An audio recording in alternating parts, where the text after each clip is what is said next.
Well, hello there. We're going to dissect a patch today, a Serum 2 Avant Ominous patch. So something that Ominous made. There's so much fire in here, and I just want to dissect it because there's a lot of LFOs, a lot of crazy stuff. I want to kind of break things down so it can hopefully be easier for you guys to understand these patches and what you're looking at when you load up good old Serum 2. I'm going to just randomly go through these bases and find one that I really like, and we'll go from there. Know what I mean? I'm going to turn it down because this is a banging. So you see, first click, we're already in a good time. I'm playing note D0.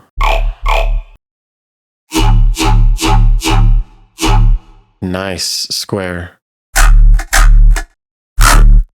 You could tell this square one, see that's his render. He's making his own wavetables.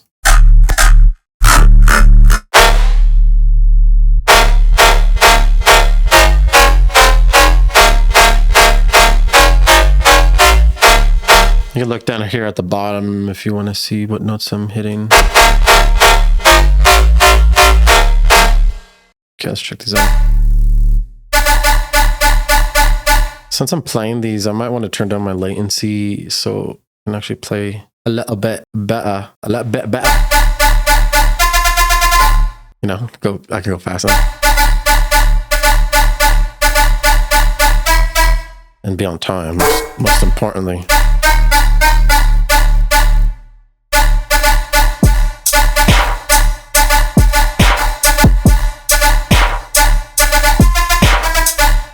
All right, so let's check out. I like that one I first clicked. I think it was Clippy.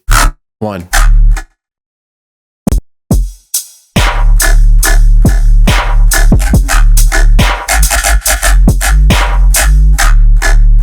I'm going to loop this and catch a flow. Once I like it, time to dissect it. Because, you know, we just have to have a little fun first. It's not all about just work time. It's about fun time, too.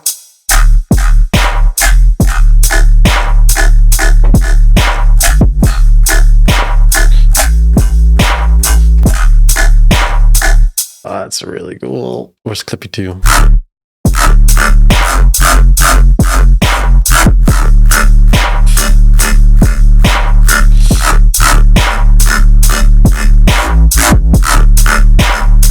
These macros I really want to play with, so we're going to check these out.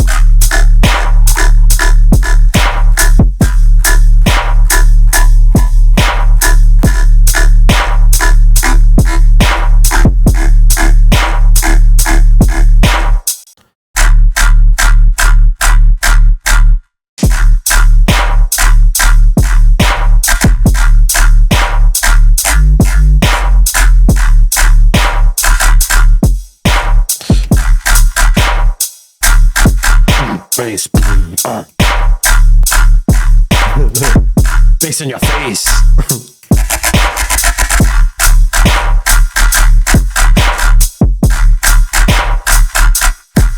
Triplets are always the best. I think this one's cool, you know.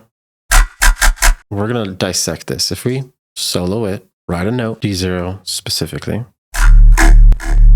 we can check this out. So FTT Squill is in digital. We're going to load that up, and then default shapes is loaded up. So LFO1 is controlling 5 things.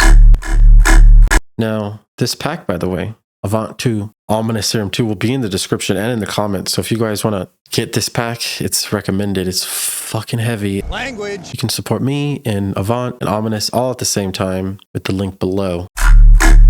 You know, we're going to turn off oscillator B and filter and noise. I was going to turn off all the effects. Now, we're going to see exactly what he did here. On Serum 2, you can add so many effects and just keep stacking, so it's infinite, endless possibilities. Let's go ahead and just go from the ground up. Look at the little boy. He's doing his best out there. So see these ones here in retrigger? It keeps going, but this one doesn't. This is on all of them. Now, LFO1 is on some important knobs like wavetable position and this warp mode. LFO2 and LFO3 are doing other things, but LFO3 is the one we want because this is the one controlling the volume right here. So this is controlling the main shape of the sound here. So if we move this right at the bottom, it'll change the speed of it. So this one's really important. This shape is really cool. It's nice and tight. It's going 100% of the level. And then LFO1 is really doing the same speed, but a different shape, making it more unique when it applies to these knobs that affect the tone. So like if I bypass this, this is regular.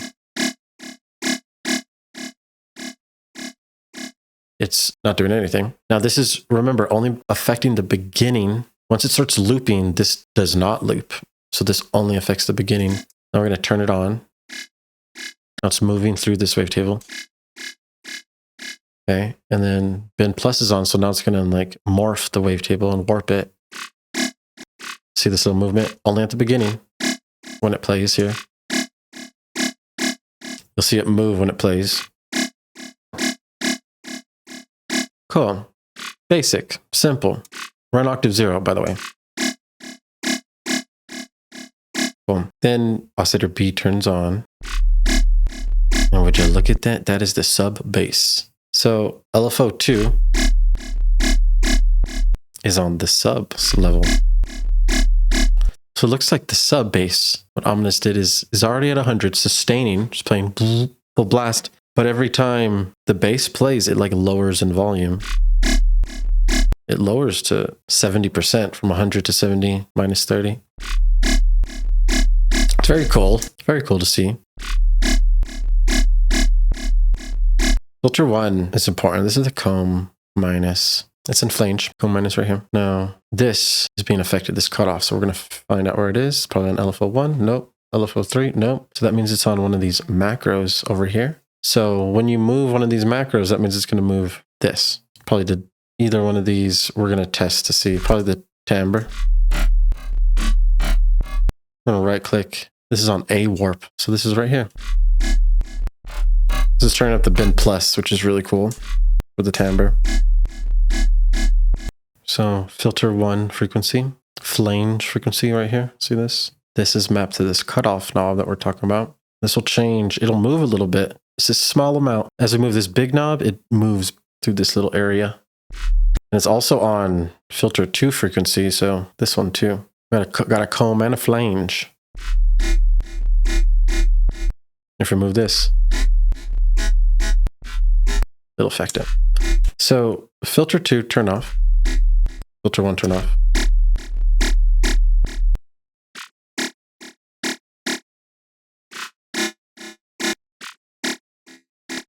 This filter 2 was hiding from me this whole time, so we got to make sure to listen to it before. Add filter 1. Just comb minus. It's only affecting A, it's only affecting this one, not the sub. It's on key tracking 2. Resonance is high, it looks like, and then filter 2 is the flange minus.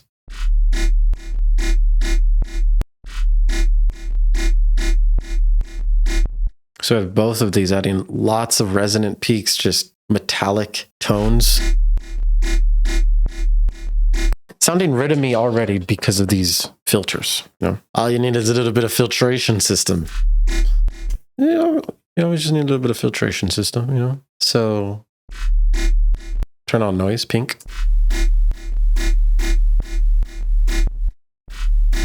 Now this is controlled by LFO3. Volume's at 17, and then it's going up pretty high at 38% right now. Filter's pretty high, stereo's at 47. So next, we are going to go into the effects processing. There's a lot going on here, but as is, we have these one oscillator, our sub oscillator, our noise oscillator, and our 2 filters. First delay, metallic-y delay. So this is cool. Now, the frequency of these doesn't look like they're on any of these. Maybe this one over here. We'll see. I'll turn off the noise for now. We'll add it later. So this feedback's all the way down, mix all the way up. We can barely hear this one. We can barely hear the second one. This distortion right off the rip, drive high, distorting that sub and that wavetable together.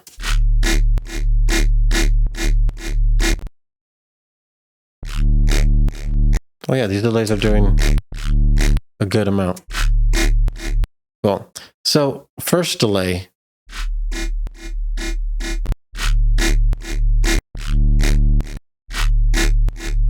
You can kind of hear it with the distortion on.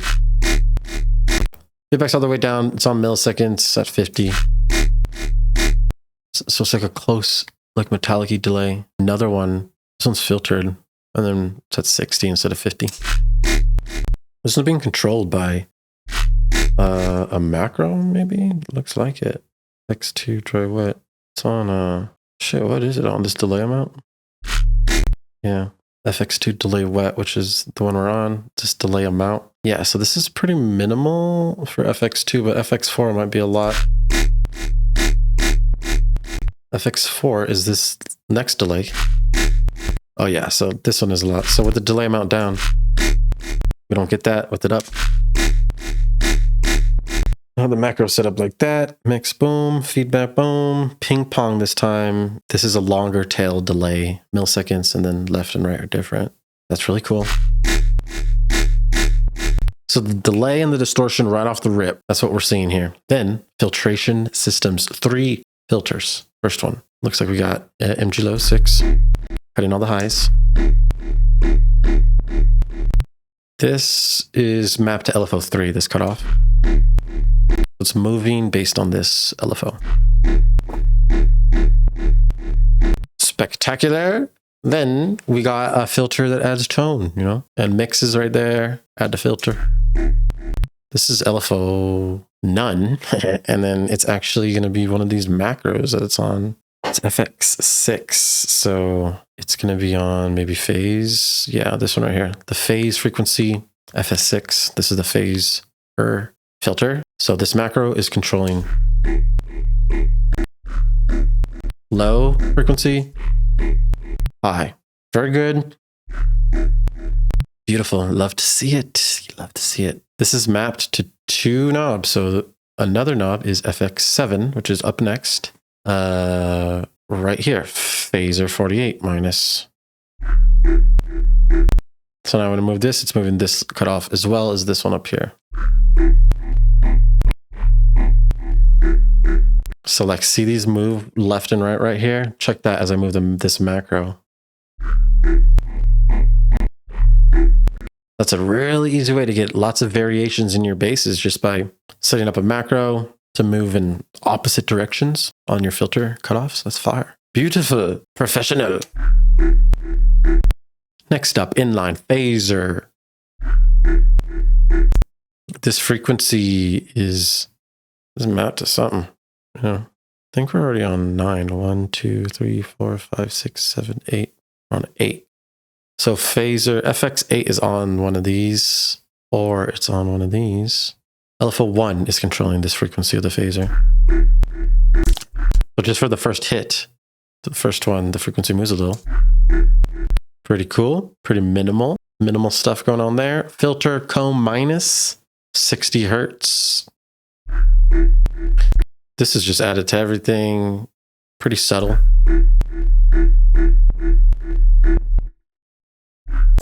We got lots of EQs coming up. Lots of boosts. High boosts. Look at this big boost here with the alpha one.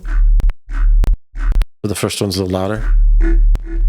Now the thing is you can use this as like a chop. So see how my note is sustained down here? It can re-trigger, but he probably made it to be chopped like this. So there's, you know.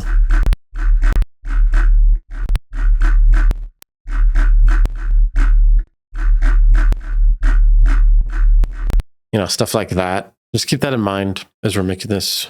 Next EQ, more high boost. Lots of high boosts in these EQs. We're just gonna keep boosting. Another one.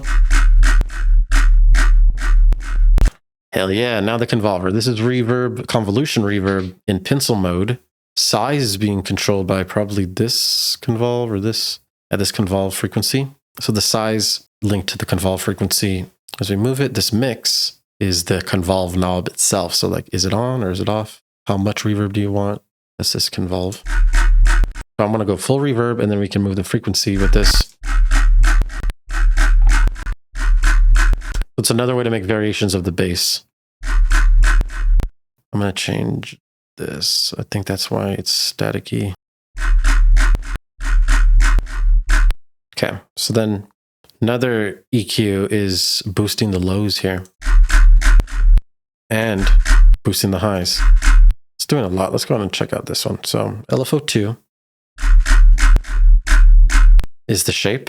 It's going on the gain. This high shelf is going down. It's going up, down on the low frequency side. And then it's doing the opposite on the high frequency side with a different shape. And just a little. That's cool. That looks like it's just adding a lot of movement. A distortion now comes on. A little bit more soft saturation. Drive is lower and mix is lower than I think the other one. The other one was, yeah, full blast earlier. See that? Oh, not this one. EQ. Turn this one on, boosting some mids and some highs. The gain's moving a little. That's why we get these little bumps. Just throwing one of the shapes, you know. Both of these shapes are super similar, but have their differences. So I just want you to look at those differences and you can decide on what shape you want to add to what. You can kind of imagine it beforehand. Next filter, band reject filter. Very cool. Cutoff's at 282. Yeah, it doesn't make too much of a difference, but this is nice. The filter makes a lot of difference. But the cutoff knob doesn't make a lot of difference. That's what I was saying. And then EQ on. More high shelf. A little bit of dip right here, though. These are harsh frequencies. And then we have another EQ, turning down the muddier frequencies. It looks like we're doing EQ boosting and cleaning right before the compression comes in. The final compressor, which is turning up the whole signal in multiband mode. So this is a pretty heavy last effects for the processing. So we cleaned it first before we boosted everything and leveled everything out. Really cool. That's awesome. So sick. And then now the macros are, we can turn the noise on. Noise fills out the frequencies more, feels thicker and bigger. Then we can start moving these.